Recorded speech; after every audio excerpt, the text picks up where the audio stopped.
very interesting that the Mahabharata has a lovely story about a young man, Shvetaketu.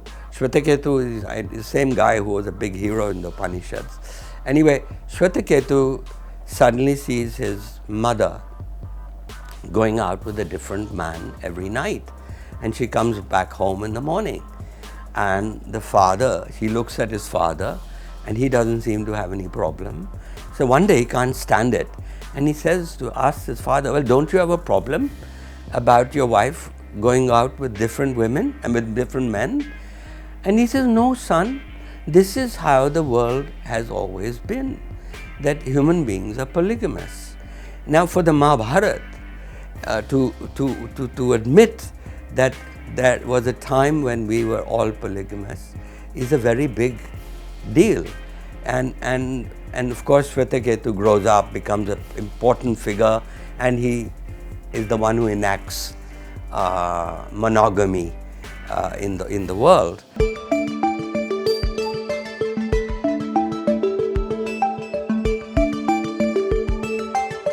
This is a remnant of our colonial past, and the fact that we've been brainwashed. This law has been removed from the books in England, but it's still there in our books. And the people who are fighting it, of course, are the same people who fought against Section 377, which is the religious people, the clerics of Islam, the clerics of Hinduism, and the clerics of Christianity.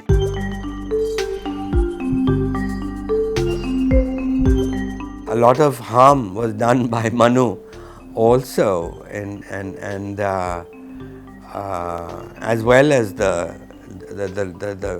medieval and the Christian law books, the same sort of, and even in Islam, a woman who is adulteress is meant to be stoned to death.